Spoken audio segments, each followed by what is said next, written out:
Hello, everyone. Welcome back to Huskers in Enemy Territory. Today, I was going to talk about the Minnesota Twins, do a little opening day preview. I hope you guys enjoy this. I think I will. I'm looking forward to the baseball season coming up. The Minnesota Twins start the a three-game series against the Milwaukee Brewers tomorrow, which is should be a pretty good series considering the Twins and the Brewers back in the early 80s and 90s when Milwaukee was in the Central Division.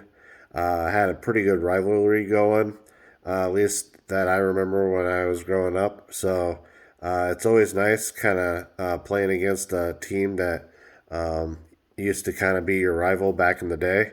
Now, I don't know how much of a rival the Milwaukee Brewers are with like St. Louis Cardinals or the um, Chicago Cubs, but I know the Twins kind of had a good rivalry going with Milwaukee, considering it was like the Minnesota versus Wisconsin deal.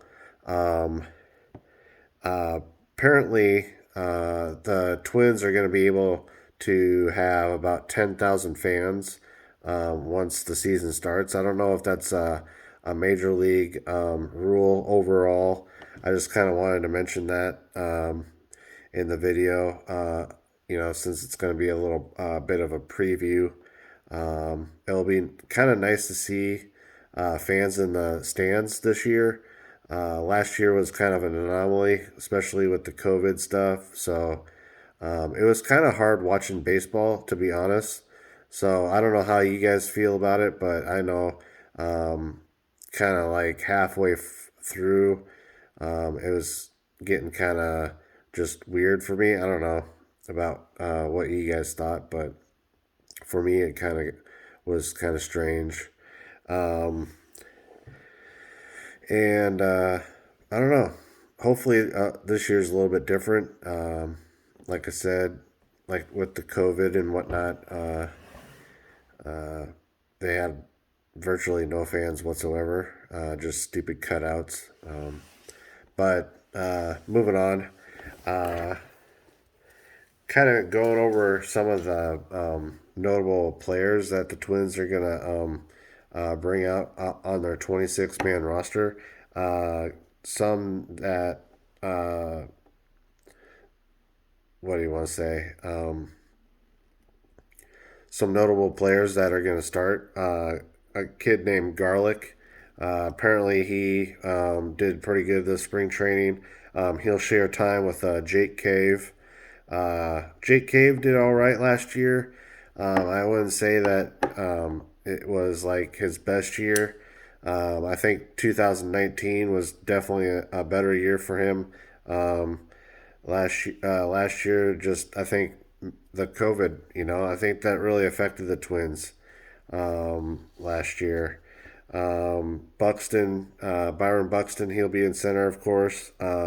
Max Kepler, he'll be in right. Max Kepler also had kind of a down year. He did crank some good amount of home runs, but nothing like what he did in 2019. Um, Now into the infield, Mitch Garver will be the catcher. He'll definitely share time um, uh, with a few other guys. We lost a couple, or we lost. I can't remember his name, but he played for the Arizona Diamondbacks the year before. Obviously, he wasn't that notable for me to remember. I feel like he also had a down year last year. It'll be kind of a reoccurring theme in this video. Donaldson, he'll play third base for us this year. I think he had a lot of injury issues. Something must have been like tweaked the whole year, it seemed. He missed a good amount of time. I believe in the beginning of the year he did play a little bit, and then he got hurt, and then he played some more, and I think he got hurt once more. but don't quote me on that, of course. But he also had a down year, which kind of stunk considering the Twins paid him all that money to come up here and do good things and whatnot. Crank some homers and just be kind of a leader in the in the dugout and whatnot. But hopefully he has a bounce back year and does some good things for us. Jorge Polanco, he plays shortstop for us. Overall, I think he had a pretty successful 2020. In my opinion, he did probably the best job other than maybe Nelson Cruz on the team, I think. So hopefully good things will be coming with Jorge Polanco at shortstop again. Miguel Sano, I don't know, man. He's like one of those guys that, you know, he can be hot and then at the same time, you know, he'll strike out two or three times in a game. You know what I mean? Like, so he'll crank a homer or two, and then the rest of his at bats, he'll completely strike out. It's just crazy. You know what I mean? Like, I can't remember the statistic, but it was just insane. Uh, what the anomaly was with him hitting home runs and then also having him strike out so many times. You know what I mean? So hopefully he figures out whatever the heck he needs to figure out to start not striking out so much, and or like absolutely, like, I don't know, dropping into a double play or whatever. You know what I mean? Whatever situation might arise. Um, we also picked up a guy from the Angels, and I'm going to absolutely destroy his name, but his last name is Simmons, so I'm not going to attempt his first name. Apparently, he's kind of a speed demon, really good on the defensive side of the ball. I'm not sure how well he plays on the offensive side of the ball, so I'll kind of have to see how he plays this upcoming year. DH, of course, is going to be Nelson Cruz. Hopefully, he does like a 40 home run year, 90 RBIs plus. Always impressed with Nelson Cruz, especially at his advanced age, you know, being that he's like almost the same age as I am, which is kind of funny. Kind of jealous at the same time. Who wouldn't want to be playing baseball at age 40 or whatever? Moving on to the starting rotation, of course, we have Jose Barrios. He is kind of the number one guy, kind of. We also picked up a pitcher from the Yankees named AJ Hop. Not really too familiar with him. I just know that he's probably going to be like the fifth guy in the rotation, in my opinion. I don't know if he did too much. I think he had like a 500 record with the Yankees. Then we have I think the ace, really. I would say Jose Barrios is the second in the rotation. Kenta Medea, he absolutely was lights out last year. I was really impressed with how he pitched the whole year. It just seemed like he was on fire the whole time. So hopefully we can have a repeat performance out of him. Maybe even a Cy Young type season, especially considering he's coming back on for the second year, having the familiar atmosphere, being in the Twin Cities and whatnot. So that would be really nice. Michael Pandea, sorry. He's got one of those PED guys. Hopefully he can stay healthy and or off the steroids so we can actually utilize his talent.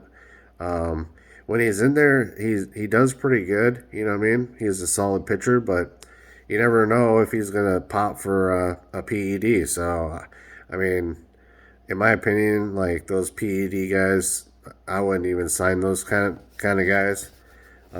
Just kind of puts a strain on the team, and I don't know. I just don't like them. You know, truth be told. We signed one other pitcher, a Matt Shoemaker. Um, they said that he did some good stuff up in Toronto.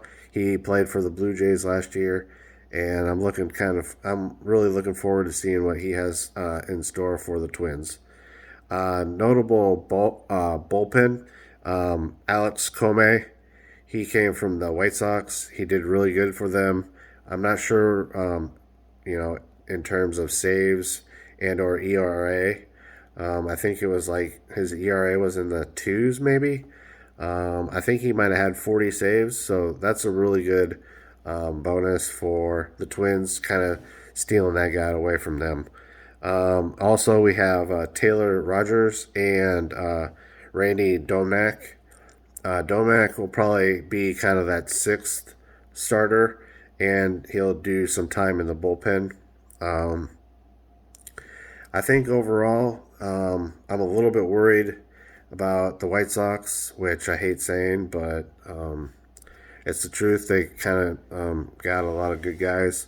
What's going for us versus those guys is that they lost one of their best players in the outfield, Aloy Jimenez. I'm not sure on all of his stats, but um, losing a pretty pivotal guy for a good amount of time, like 5 to 6 months, will definitely hurt you in the long run. Some of my buddies on my St. Louis Cardinals Instagram page told me that they're stacked across the board. So we'll kind of see how the whole year plays out. I honestly think that it's going to be between the White Sox and the Twins this year. Hopefully, the Twins win the Central again, obviously. And then I would think it might be, I would say, Twins, White Sox, maybe Detroit, Kansas City, and then Cleveland. Don't quote me on that. I'm not saying it's official or whatever, but being that Cleveland lost Lindor, they kind of got rid of some of their starting pitching, I believe. The one thing that's going to save the Cleveland Indians is having that Shane Bieber or whatever Cy Young candidate. That'll help them a lot. So overall, I hope also that the Twins can finally get rid of that 18 game losing streak in the playoffs and finally maybe even win a playoff game. That's where we really need to start. And then hopefully win a playoff series. And I was talking to a couple of my friends about this. It's absolutely insane how bad the Twins have been in the playoffs, considering in the 60s, 70s, 80s, and early 90s. Like, I wouldn't say juggernaut, but there were plenty of times that the Minnesota Twins had just great playoff success during those eras, you know. So I hope we can kind of turn it around.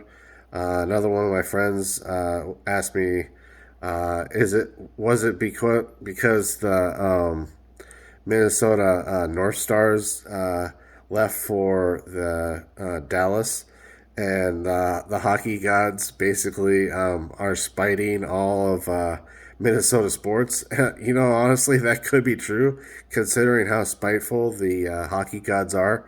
You never know what would happen. So, if you guys enjoyed this baseball preview, don't forget to like and subscribe. And as always, go Big Red. And in this instance, go Twins. Have a good day.